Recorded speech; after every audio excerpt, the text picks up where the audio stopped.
your job, your career, very kind of enthusiastic, with great, lots of different ideas. And then I suppose the question is what happens in a real company environment? How easy is it to introduce new ideas? I know that some of you, you especially, have some NPD experience, so you may have some experience in this area in terms of how this actually works in a real life situation. I'm going to introduce myself formally in a moment. So I think this illustration probably shows very well how typically it starts with a great code of idea, very elaborate vision of some sort of concept you may have. And then as the process sort of progresses in the company, the idea may sort of skew ever so slightly, and more or less may end up with something much less than what you expected. A lot of this will depend on how you actually manage the project within the company. So, quick overview of what we're going to cover today, and a little bit about me, so hopefully I can convince you why should you listen to me.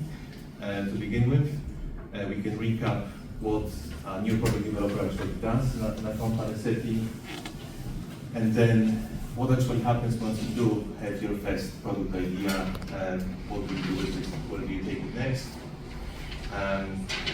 Maybe something unusual that you haven't come across before, so how do you navigate the company's organizational chart to launch a product, which is very important. And then how do you manage stakeholders to launch a product as well.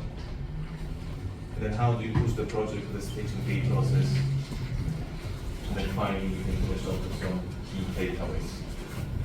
So maybe a little bit about me, as Daniel mentioned, I had a new product development for science and sport as a PhD. I finished undergraduate degree in sports nutrition and then master's degree in food innovation. I always had some sort of affinity to sports, so I'm a former bodybuilder and powerlifter, which kind of allowed me to easily enter the sports nutrition market. I say easy if you've seen my previous presentation, I applied for 100 jobs before I got my first one, so maybe not that easy. I spent 7 years at the Food Group, Protein, which is Europe's largest sports nutrition brand. And in this environment, within 5 years, I went from NP technologist to head of NP, which was quite a wild ride. And currently, I'm heading up new product development for science and sport, which is #1 brand used by elite athletes around the world. So, quick recap: what would a new product developer do? So maybe if I can open a question to the floor, what do you guys think? Once you join a company, your job title is NPD technologist. What would you do on a daily basis? Work on specifications. Yeah, specifications, exciting stuff. Yeah, depends on what they do. So they give you a file to a brief to go on that and see how to improve the recipe, or if there's any change you'd like to see to into nutrition, or reduce the price of production so you can get more. Okay. Yeah, and who will give you the brief, you think? Sorry? Who will give you the brief, you think? It should be the company or marketing as well. Sorry. Yeah. So typically marketing would say this is what you want to do, so you work for a co-op, Marks and Spencer, you will see you want a Christmas range, and then you kind of go off and develop something, so you're absolutely right. Anything else, do you think? Suggestions? People look as well if there's any recall or any issues with the existing product. To see, for example, if it's health and safety issues, or if favorite issue or shelf life as well with it. Yeah. So I'm supporting technical function, kind of product improvement and stuff like that, so 100%. I like to kind of think broadly about new product development as being on a mission to drive company's revenue. So ultimately the job is to make money, but it comes down to working on a brief or fixing certain problems. Department in an actual company may have certain goals. You may have objectives such as launch 5-10 projects a year. You may have a revenue target, so certain companies would want new product sales to say drive 10% of the revenue of the entire company. You may have strategic product launches with things like PR stunts. So sometimes company doesn't expect the product to sell massively, but perhaps it's quite enough to make up the noise. And I think it's interesting that you kind of mentioned that briefs for the products will be provided by different stakeholders in the company. So I think this very much depends on the company that you work in. In certain companies, in sports nutrition especially, briefs very often come from the NPD team, which is probably a bit different than a typical FMCG business. So there's a lot of scope in this industry, especially to kind of drive innovation, bring insights, and kind of convince the business to launch a particular product. And I think that comes from the fact that as new product developer, you will have all the kind of connections in the industry. So you will be speaking to suppliers, you will understand the science of the performance.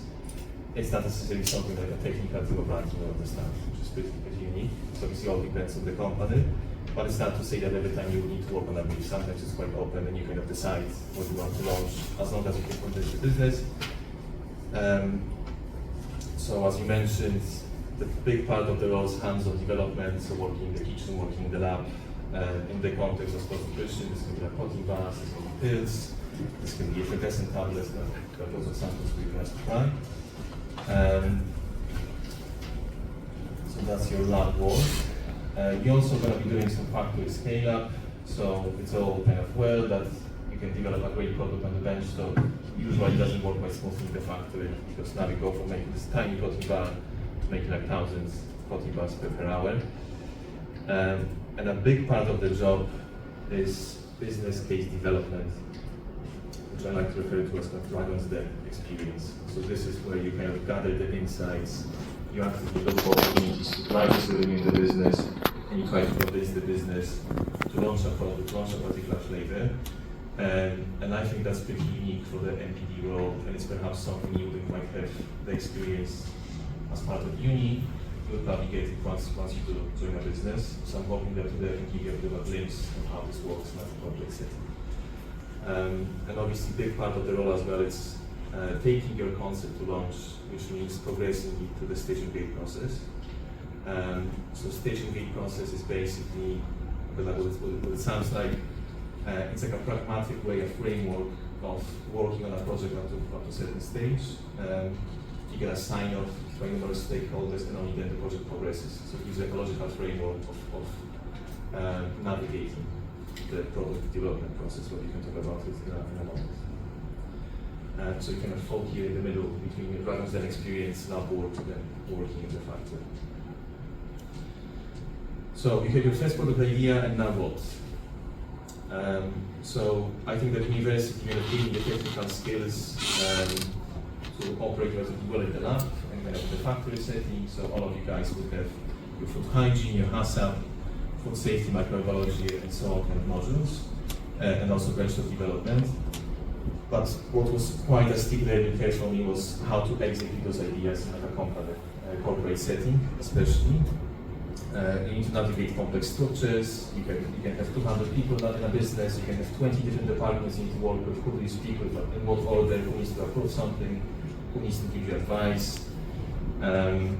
So very quickly it becomes quite challenging, and you kind of realize that you can have the best idea in the world, but if you do not know how to operate within the corporate environment, your idea will not kind of come into fruition. So that's my kind of vision of how it works. You just kind of put an idea when you're facing the corporate bureaucracy on a daily basis. It's all fun though. So depending on what company you're going to work in, you're going to join a big company that has like 100 years of heritage. It's like a multinational big company that typically you're going to have very rigid processes, and everything will be quite structured. So I have friends who work for Mondelez, for example. It takes them 2 years to actually understand the end-to-end process. If you start a startup, if you join a startup, they need much less process, they maybe none.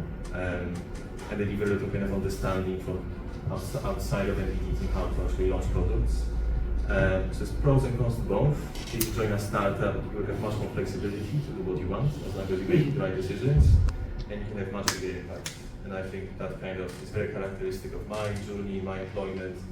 I joined a business that had double the growth in the space of 5 years, so this allowed me to progress very quickly. So if you do get a chance to start in a startup, I would highly advise it. But no matter where you're gonna work, the key to success is collaboration and getting the stakeholders buy-in. So you can have the best kind of technical skills out there. If you kind of struggle to engage with different people in the company, then you will struggle to kind of manifest your ideas into actual products. So how to succeed in MPD? Well, first of all, you need to identify who does what in the company and then get the right inputs. So ask for the appropriate advice, get appropriate sign-offs. And effectively, you're gonna act as a project manager to push things forward. And the big challenge you're gonna face is how to turn your kind of broad ideas into clear actions. So you can have a very kind of broad idea for a product, how do you break it down to smaller chunks? There's some great tools to do that that we're going to discuss today, which is RACI framework, which stands for Responsible, Accountable, Consulted, and Informed, which kind of allows you to manage stakeholders very well and identify kind of who does what and assign those roles. And then also the station gate process, which gives you like a logical way of building out your concept and slowly progress it onto actual product launch as well. So I suppose the message about of this slide is that great ideas, as cynical as it sounds, are useless if you don't know how to navigate the company, get the right people on board, and turn this vision into action. So how to kind of navigate the organizational chart, like which people would you need to speak with working as a product technologist. I prepared a quick exercise here. So that's a CEO of that. Generally, if you get in contact with other companies to see prove them as the final word on our service. Anyone knows anything as CEOs? Bezos? Oh no, retired. Bezos, Amazon, yeah. He retired now. Who else? Musk. Musk, Tesla, yeah. Who? Oh yeah. Zuckerberg. Anything with CEOs? Okay, there you go. Yeah, great stuff. So your CEO is like the boss of all the bosses, I suppose. Runs the vision for the company, what does the company stand for? CEO of the code company, kind of setting out the boundaries of what code can and do. And this person will effectively have a team of very senior people, the chief executives, and those people would help out the CEO to deliver on his vision. So in this particular example, you can have chief people officers, so this person will be setting out the vision for the people team, for the human resources, how many people do we want to hire, how do we want to attract the talent, how do we kind of go out to graduates, how do we hire you guys. You're going to have a chief marketing officer, so someone who will be setting out the vision for the brand, how will the brand advertise, will be like things like that. You're going to have your chief operating officer, so someone who will be setting out strategy for manufacturing. Where do we manufacture, how do we manufacture, how do we ensure that we manufacture like 99% output, how do we deal with logistics, with buying ingredients and things like that. You're going to have your chief commercial officer, so someone who's responsible for selling whatever it is that we manufacture. And then you're going to have your chief financial officer who's looking after profit and loss in the business, taxation, controlling the finances. And then finally, you can have someone like chief technical officer who's kind of looking at the compliance legislation. So now, if you look at this chart, if everyone has a sheet, you will see that new product development can report into different functions. So you can see that if, say, you join a business as a product technologist, maybe you're going to be reporting to chief marketing officer, or maybe chief operating officer, or maybe chief technical officer. And why do you think is that? Why would someone structure a business in a way that you can be reporting to different functions and ideas?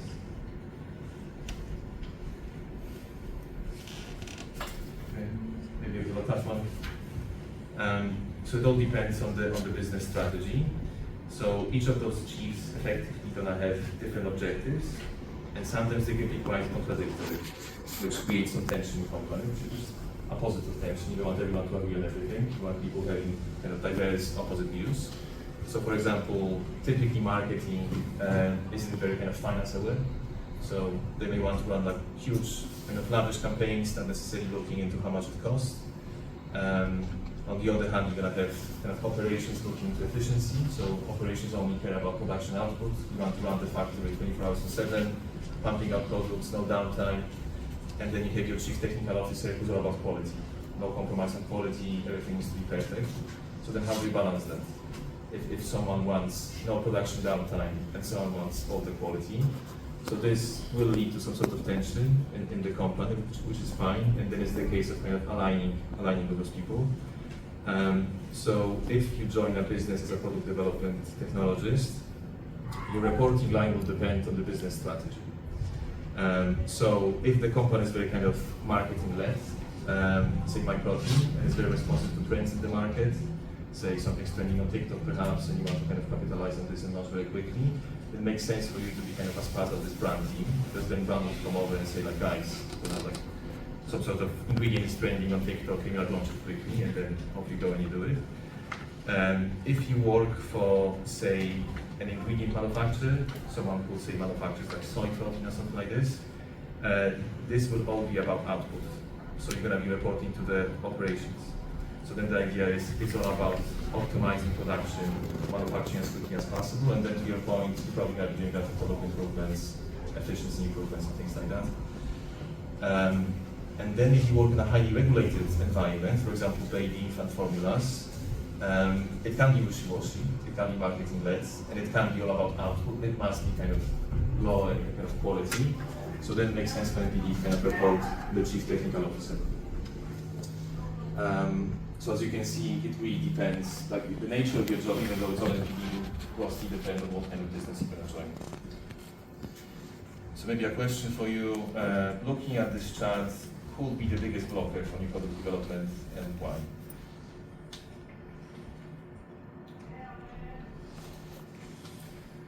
Go on. Well, I would say any of the chiefs can be if they don't understand what's going on, or anyone in any department. Can even be someone that's from outside, just as stakeholders or a customer as well. They can say if a big enough cluster of customers say that's not good enough, they don't like it, unnecessary. Yeah, I mean that's very likely. I think that's very likely in sports nutrition in particular, because everyone has an opinion about like supplements and what works, what doesn't work. So it's very likely that someone who's very technical and has all the knowledge may see like great potential in a product, and then maybe someone from customer service may not know. What about finance? Do you think that finance would be a blocker typically? Yeah, for grow revenue, use a set target. Yeah, for Yeah. sure. But I was thinking about more MPD that reporting to the chief technical officer, because regulatory stuff and health and safety, Yeah. ingredients and Sure. yeah. So you want to do something crazy, bring like a new allergen in. Yeah, new. Yeah. Yeah. Yeah, absolutely. Maybe like company doesn't deal with glass, and you like, I want to bring like a glass jar in as part of my product, and then health and safety is picking up. Exactly. So hopefully you can kind of get a gist that there may be a lot of stakeholders who may have something to say. Anything else, you think? Any other problems as well? It's a bit obvious, but like the CEO, if he doesn't like understand the products and what value it brings to the company, he will decide to not actually roll it out. Like he'll actually put it, shelve it. Actually, like the product won't be launched. Yes. The CEO doesn't like it. He doesn't see it. So who will try to convince the CEO, you think? Who would try to be Yeah. the CEO? Probably, I'd say maybe the CTO. I was thinking the CTO perhaps, or like the Chief Operating Officer. Yeah, okay, go on. You can also happen into the NPD group if one of them doesn't like the product, or they are not agreeing on a certain formulation or a certain way of doing it. They can just block each other way Yeah. before it can go to anyone else. Yeah, very true. So you can have a disagreement. Like brand can be like, okay, you say something, about this product. Maybe you can't say it compliantly. Maybe somebody's asking for something that's 0 calories and like 50 grams of protein, which is like impossible unless you define the laws of physics. So there can be a lot of like tension based on understanding effectively. And as you say, sometimes even the CEO may not get it. And then who convinces the CEO? It's a bit tricky and not very clear sometimes. But we're gonna get to that in a moment. So effectively, you're trying to get everyone involved in the project, and you're going to miss someone else. So that's no attempt at being funny. So then, I thought we could do a couple of exercises. Is it best to do it in groups, we think? With older people like myself and Daniel. I'm not sure if Daniel's a millennial. And then the company's product lineup is non-caffeinated and sold mainly in grocery stores. So marketing is very traditional. It's offline, billboards, TV, kind of in-store promotions. And someone in your company has a great idea, and they want to expand into Gen Z energy drink market, emphasizing natural ingredients, low sugar, sustainable packaging, like all the kind of trendy stuff you see on the market. And you manufacture all of those products internally, but no one in the factory has handled caffeine before. So a couple of concerns perhaps, a couple of opportunities. So when you look at your organizational chart and you kind of start off without any processes, so you start at a start that is completely nothing, you can look into this, you're the MPD, make the market happen. Who would you speak with And what would you ask? So who would you need to involve, you think, why, what challenges would appear?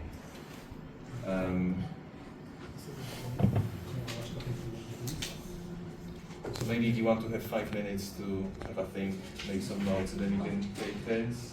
I'm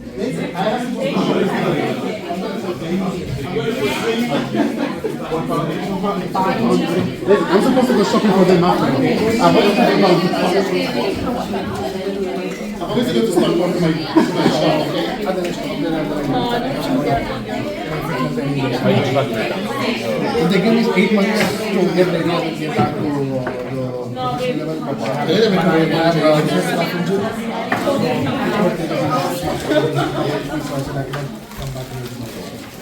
Please, I'm not even going to get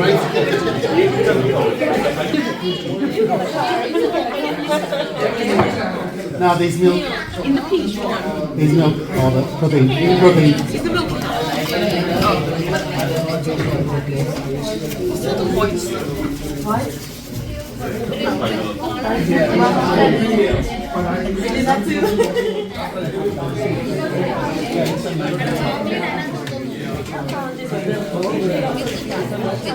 In the chart, there is not, if I'm wrong, there is not consumer science.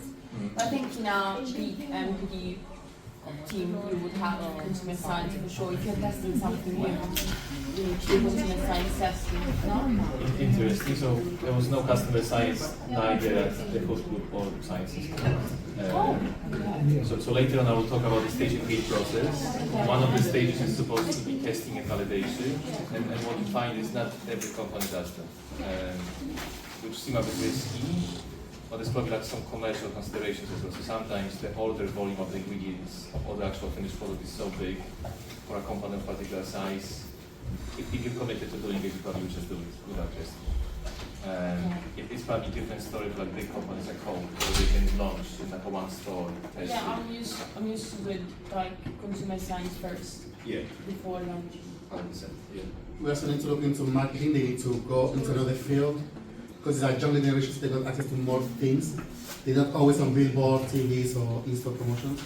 They go more like the social media stuff, which is the influencers. They must go for them. So that's a job for marketing on the line. Absolutely. So how do you access the customers? Yeah. They probably don't pay attention to billboards because they just swipe on their phones. I do. Really crazy. Okay. What more? Regulatory compliance. I would still stick with the same first so they will start with the work because if they don't have to pay the funding, approve the funding from my raw materials and whatever would try. So technically, chief finance officer is the first one after convince to the let me apply this and then we can do the. Okay. So he has to get the product license. So you would go to the chief financial officer first? No, I would first go to the CEO so that I can have the approval of all the chief. Okay. But the person I would approach for what I want to do is the chief financial officer because he's the one who's going to get the funds for me to start with the work. Gotcha. Okay. And you guys would go through the technical team first, I suppose? Yeah. Yeah, because younger. I would go to the During the team after ideation he make process, I a, would go to the technical team. Yeah. I would go to the technical team after I start making the formulation to check them for the rules and regulations of the limits. Okay. So big manifest, they do the formulation and then ask you. Yes, to check the so in a company environment, I would give them a product to check it and then say that they want to make it work. So it's not like I get a permission first. And because if the company has decided, I don't have to take that first. I'll have to make the product first and then get the regulations done. Yeah. So the argument is, I suppose, you do a lot of pre-work and then someone says, we don't want to do it, so you wasted your time. Yeah. And I suppose like you guys are saying, we would want to see if we can actually do it before we... Exactly. Yeah. Okay. So there's no like right and wrong, it's just like different ways. Okay. Any other thoughts? Who we need to involve and why? Maybe someone else put this table? You think? No pressure. Okay, what do we think about caffeine? So say you manufacture this drink in your factory, the factory has never handled caffeine before. So we spoke about the safety element in terms of marketing and kind of advertising to Gen Z. What about caffeine on site? Was never done before. Would we need to speak with anyone about that perhaps? Yeah. Project manager, like the line managers. Operations officer, Yeah. the CEO. Yeah. Maybe health and safety? Yeah, Health and I'll safety. start, Yeah. Will it like contaminate something? Yeah, seeing the factory code why actually it needs to produce the product. If there is any other equipment needs to add or storage areas as well needs. Okay. No, makes sense. Right. Anyone from this table over there maybe? Any ideas? Who do you approach and why?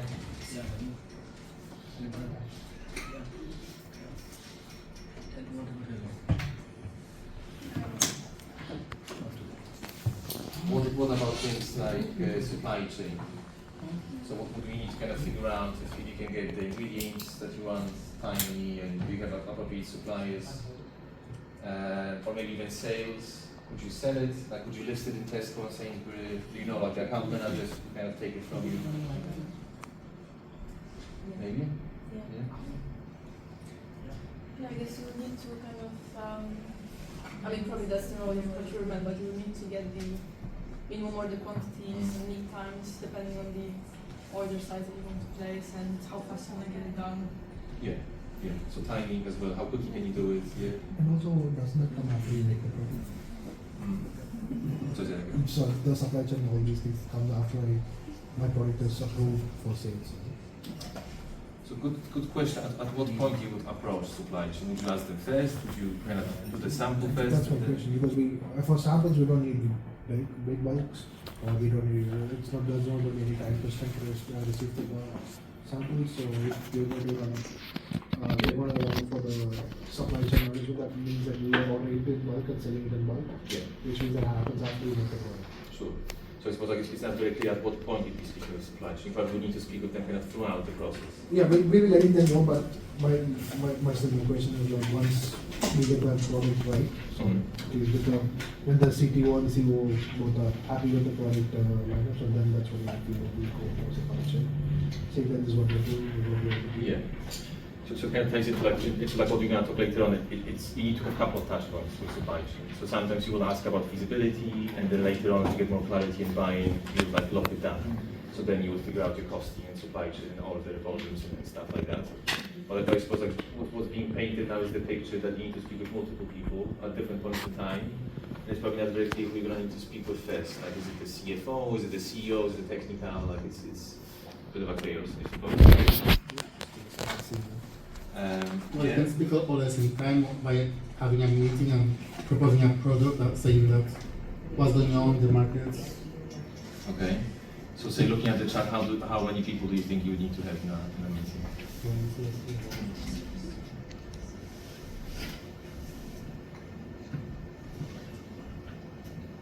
Roughly 16. 16 people, yeah. It's pretty tough probably to manage the meeting. But no valid points, I suppose.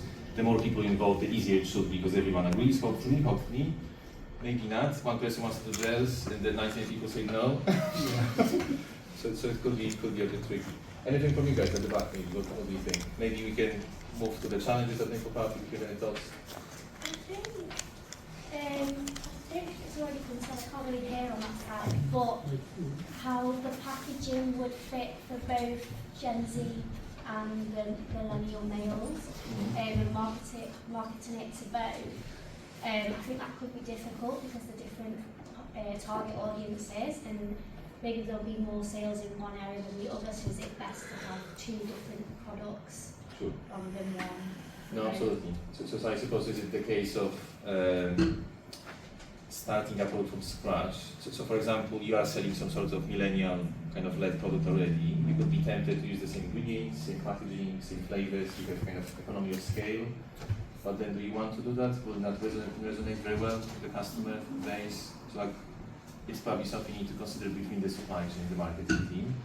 And I think this is where you will see those challenges. Supply chain will say, well, use the stuff you got because it's easier on the supply chain. And then marketing will say, well, no, we want new flavors, we want cardboard packaging, so that's what Gen Z wants because it's environmental stable or whatever. So that's where you're going to start seeing some kind of disagreements probably. Any other challenges that may pop up, you think? I think maybe the connotation of energy drinks, because I feel like Gen Z is actually becoming more health conscious. Even though it says it's natural, everyone always assumes that energy drinks are just kind of fuel in general. So I think going from non-caffeinated drinks to caffeinated drinks might not even make sense for the company as a whole. And if you've gone from non-caffeinated and natural to then caffeinated, it's like they're going into a whole other line of products Yeah. that they might not even want to purchase anyway. Sure. So you have something kind of called brand guardrails.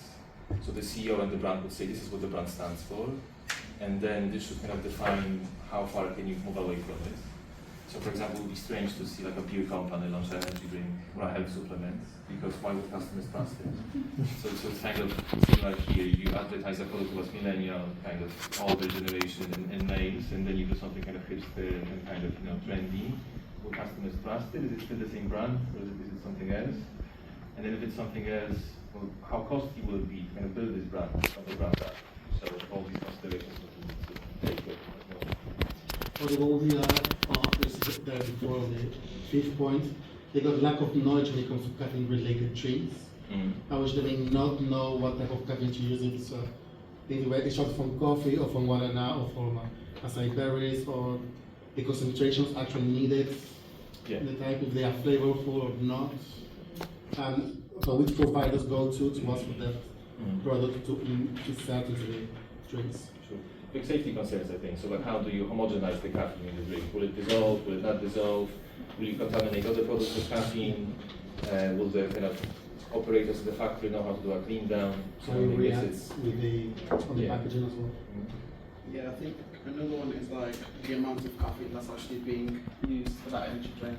I remember, I think Prime, I think that's like one of the energy drinks like which was launched by YouTube. Quite a lot of people in Australia, like actually children, they were starting to feel quite ill after drinking it because like it had too much caffeine, which was actually over. And, it wasn't. I think caffeine's actually not actually regulated for energy drinks, but like there is a limit that's usually recommended for energy drinks, but like Prime has like nearly double of that. Sure, so that's a good point as well. So for example, you're going to have different caffeine limits depending on the country that you're going to sell it in. So then how do you manage that? And then if you want to launch a product in UK and say in US beverages tend to be more caffeinated. Caffeine free for average American is 200 milligrams. So how do you manage that? You have two different kind of products, and then you kind of duplicate problems in supply chain. So Prime is an interesting one because they have two drinks, one electrolyte and one caffeine kind of beverage, and they all look exactly the same. So you have parents buying electrolyte drinks, thinking they're buying electrolyte drinks, and they're buying caffeine products for the kids. So probably not the best. So maybe marketing wasn't involved in the decision making. Okay, so any kind of personal views, if you were a decision maker and you were to kind of sign off on this scenario, do you think it's a good idea or not so much? No. I would say it's a great idea to branch out. We still got soft drinks, but we're going to do something more like caffeine or sports related for them, so they can get more energy on it, but still keeping the flavor of being fresh. We still get new customer base because we can tell that one customer base won't be there forever. Sure. Yeah. That's me to say it. There is a rebranding because we need to rebrand every time we start to be fading. We need to catch up with other companies that are doing more or different things. So just for example, Red Bull used to do only one drink, now it does flavor or zero, and now we also do the Red Bull games as well to have them more initiative or have more fun. So you like the idea of kind of acquiring new customers, you think it's a good idea, but you don't like the execution because you think, well, energy drink caffeine probably something else. Yeah, they need to find a way to attract in a way that's part of something that can connect both generations. It's something hard. I don't think it's a good idea. Because I think energy drinks, you can't grow up with a random energy drinks because as you get older, you wouldn't want to consume that. So I think if they want to expand the brand, maybe focus on flavours and a different line, Okay. so that you can grow up with the brand. You can't really grow up with the energy drinks unless it's Red Bull and you're getting older and you're drinking with Red Bull. Then It's Red Bull, Monster, Rockstar. Okay, makes sense. What do you think?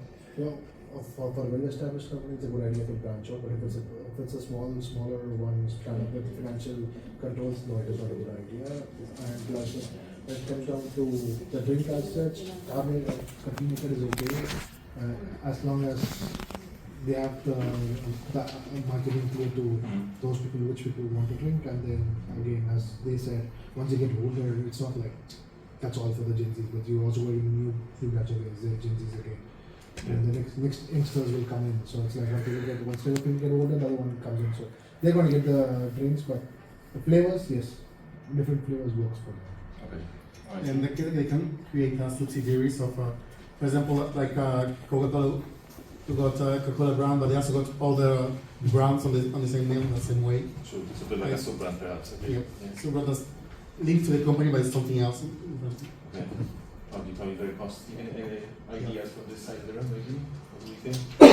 Good idea, I guess. If you had to invest all your money in this idea, would you? No, I'm not very enthusiastic, so probably not. No. Okay. Alrighty. So another exercise. Let's see what you think. So this is a reformulation about best selling product. So you work for a fast-growing startup that sells protein flapjacks. Sales are doing very well now, and then they have overwhelmed the supply chain. So the gluten-free oat supply is running out or becoming very expensive. And now some of the supply chain team came over and said they suggest we switch to normal oats, non-gluten-free. So effectively the flapjack was the gluten-free claim. Good idea, bad idea. The brand is mainly sold online with a few grocery stores listing, and none of them are free from Ireland. So say you find this product in like a meal deal aisle. It doesn't appear that they're free from, it's a big selling point. So similar exercise, if you guys want to take 5 minutes and think about all the considerations you need to take. Who would you need to The brothers have if this collection structure, then that's what I would existing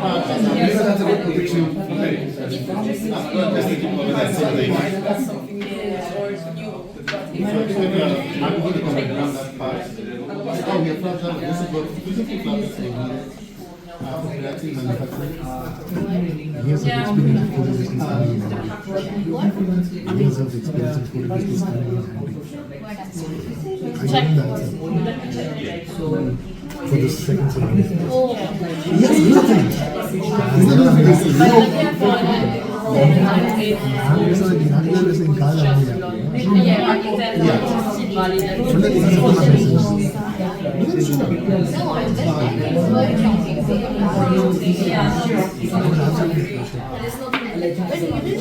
They still take oats as well. Like this one, like this one, like yeah, this was similar to the ones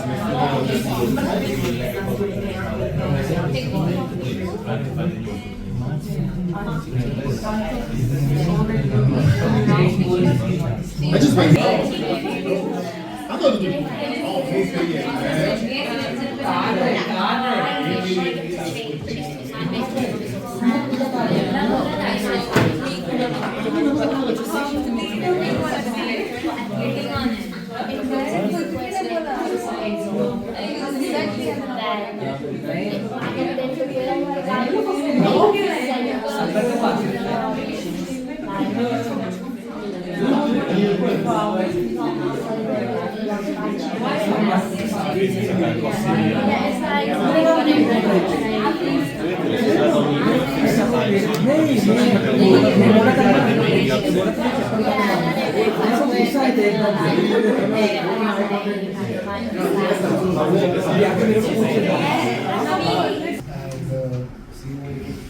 CFOs and CCOs.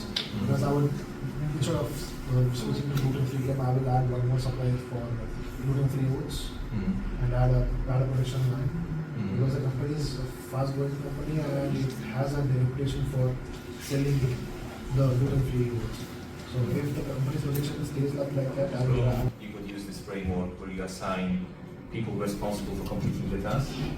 So for example, going back to a flapjack reformulation, you may want to go to the customer service team and ask them, can you do a bit of a research to see if gluten-free claims is a big thing for a customer base. So you have customer service team responsible for kind of figuring out what the answer is there. And then you have someone who's accountable. You can have multiple people responsible for doing the task. So you can ask brand, you can ask customer service, whatever. And you have only one accountable person who is kind of overseeing the entire work, who has the final say, needs to sign off on the process. So for example, on the gluten-free, it could be your chief marketing officer.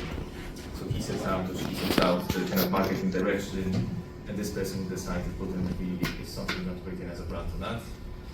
So final set. So you ask them for advice. You don't ask them whether you can do it or not. It's not a permission-seeking exercise. And you can have as many people kind of, that you want to consult as you want. However, the more you involve, the slower you will be. And then last but not least, you have informed parties. So these are the people who's going to keep in the loop, but not be interested in what they have to say, as harsh as it sounds. So I think it's a great model. Perhaps you can use at university if you guys have any sort of team, projects where you want to divide responsibilities. You can probably use this model. So then, kind of going back to the examples that we discussed, if you were to use this model, this is how this would look like, giving it a bit more of a structure. So for example, one of the questions would be, does this new kind of NPD, RTD ready to drink caffeinated beverage for Gen Z, does it fit our brand and business strategy? And the responsible party figuring this out is brand, with the chief marketing officer having the final say. As part of this, brand would consult multiple people. So yes, they will go to the CEO, because he sets out the kind of vision for the company. They will go to the sales team, so can you actually sell it?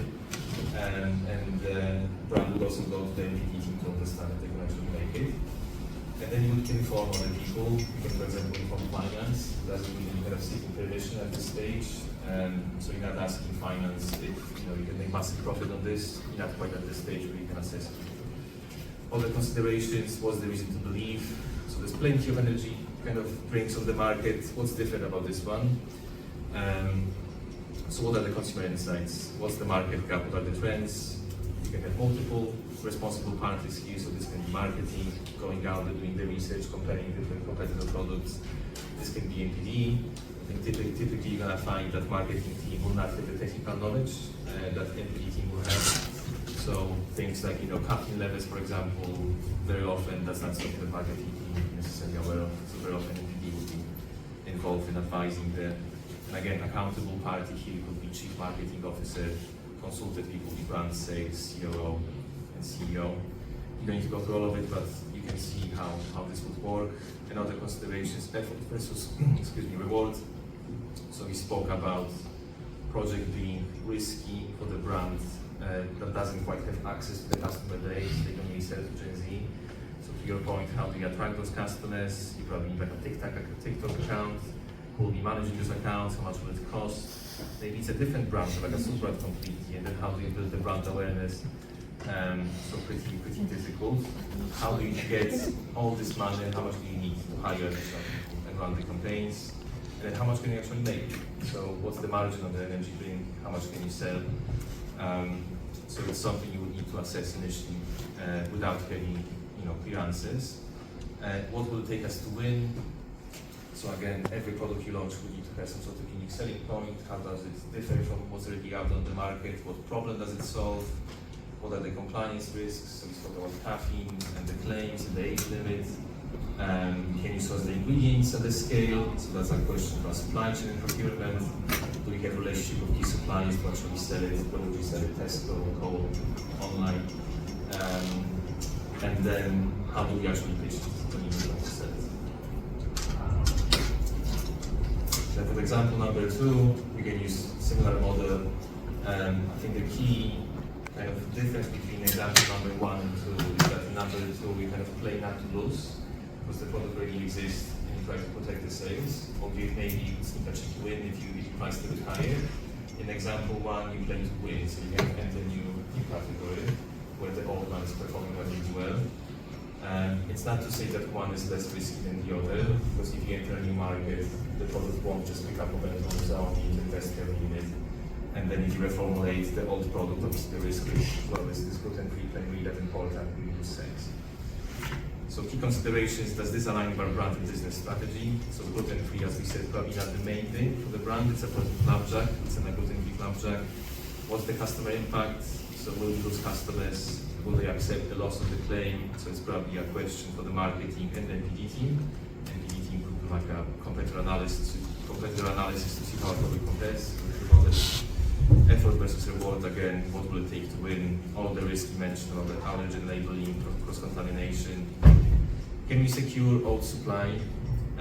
So supply chain says, gluten free oats are more expensive, they can source them for how long? Is it 6 months, 12 months, 2 years? Is it permanent? Will we change packaging and the supply chain will come back in 6 months saying, oh, we've got your oats now, and you need to go on the way back? It happens very often. And then manufacturing environment, do we need to change the processes, your hazard, everything else? And will this affect our ability to sell? So in this case, we sell online, probably not a big deal. But then what happens if we do have some listings in Tesco? Will the kind of account manager push back saying, we can't list the product now because it's different? So do you risk losing those listings in trust as part?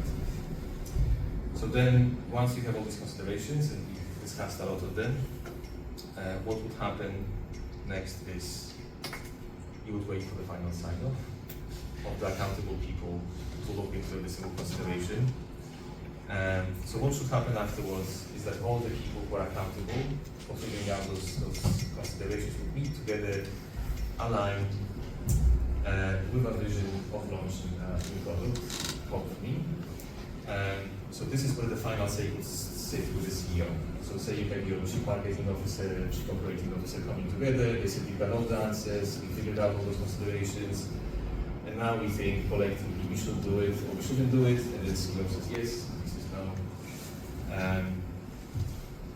And effectively, this is your stage gate process. So effectively, I mentioned briefly that stage and gate process is this framework that gives you a bit of a backbone how to progress your development, how to build the concepts. So you don't quite start with developing a sample first, you need to do some pre-work to figure out if this stuff makes sense. So as part of the exercise, we said that these are the considerations you can take, and that's without actually doing the work. So that's your idea development, which basically aims to answer what makes idea a good idea. So the brand guardrails, the business strategy, the reasons to believe, the effort versus reward, and so on. And I think the key for me here is that you make a lot of assumptions because you just don't know. Even if you do some research with customers, it may not be quite reflective of what's going to happen, because any piece of kind of qualitative research very often, more often than not, influences decision because it sort of sheds light on something that the customer probably wouldn't consider. So if you ask someone, is gluten-free important? As I've done in this room, people say, well, yeah, it's important. But then if I would see your shopping habits, you probably wouldn't be buying gluten-free products, more likely than not. So it is difficult to customer research because when you do ask, you kind of shed light on something that people normally wouldn't pay attention to. So you still have a lot of assumptions, but you do your best. You involve the stakeholders using the previous model, and then you get your sign-off, hopefully. And this is where you progress on to gate 2, which is the business case. So at this stage, you really kind of dial in on will your good idea, because now we know it's a good idea, and make it happen. So this is where you start doing your brief. You kind of said that depending on the business, in your MVP function, you may kind of come into gate 2 already, kind of getting your brief, and then you kind of crack on with your developmental work. Or it may be the case that you're very involved with the very start, from your idea generation and development, and then you get involved in the business case as well, so the gate 2. So at this stage, you'll be working very closely with the finance team, figuring out commercial targets, so what kind of gross margin profits you want to make, what's the kind of absolute cost of the product, and then provisional go-to-market strategy. So as part of gate 1, for example, we said, so if we do decide to do this energy drink for Gen Z, and we say we need a sub-brand, how do we actually do it? What are the timelines? We'll be looking after this. Do you have a new logo? Do you have a new website? What's the kind of brand ambassador roster and stuff like that? You get all the decision makers again in a meeting, they sign this off, and then you progress on to B2B, which is actual development. So that's when you do your benchtop samples, and then assuming everything goes right, you go into a factory trial, trying to scale it up. You slowly should be getting some sort of indication of the launch timelines, you work with the supply chain to understand the lead times of different ingredients, you make something in the lab, how long will it take for those ingredients to have a huge scale in the factory. And then those launch timelines should align with the marketing launch plan as well. And then you keep updating your business case. Your business case is never done. You keep kind of going back to it because stuff always changes. And your product development may be late, there may be a supply chain, issue, the price of something can go up all of a sudden, so the initial sort of gross margins you set out may change. So it's an ongoing process of building this up. Once you get your samples that are signed off, your marketing plan is signed off, and your launch timelines are signed off, then you progress on to testing and validation, which is gate 4. So this is where we had a conversation that not every business would actually do it, which on the surface makes it crazy. Why would you launch something that you haven't kind of validated with a customer group? But it really depends on the sheer size of the business. So to give you an example, science and sports turns over 66 million pounds per annum. Don't need to do any validation of the scale of the products that didn't resonate well. My project when I left was turning over £500 million per annum, and they haven't done any validation line. So something to think about. So ideally, this gate 4 would answer the question: will customers really buy the products? Don't forget, we're working with many assumptions. In reality, more often than not, gate 4 will just mean pushing the project with relevant processes. So that example is great, but now it comes to kind of exciting stuff, including specifications, SKU unit keeping setups, and so on and so forth. Probably not the most exciting part of the job. And gate 4 ends with stock actually being in the warehouse and actual product launch. And then the challenge is sell all the stock before the expires. So you execute your 360 marketing plan and sales strategy. And then you have a director level review of all your assumptions. So you went from assuming everything to operating with facts. And then you try to understand if your assumptions fully stack up against the facts, and you do sort of corrective actions. So are the sales on track? Did the product turn out as it was supposed to, back of the factory, full manufacturing run? If you're selling products into process, if they arrive in the warehouse on time, do you have any complaints?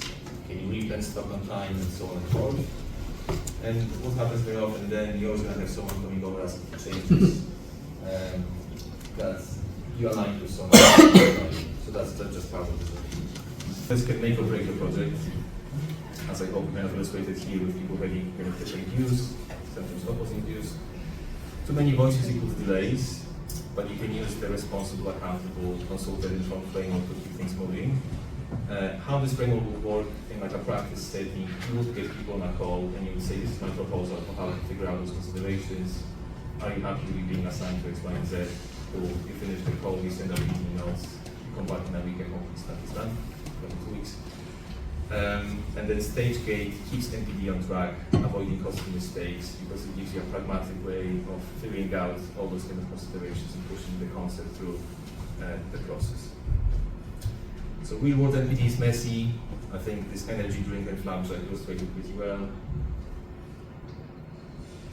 And winning buy-in is key with the stakeholders. So it's obviously very important to have the technical skills, benchtop, specifications, developing great products. That's the heart of NPD. But there is a lot of stakeholder management, project management in the company, so it's very important. That's all.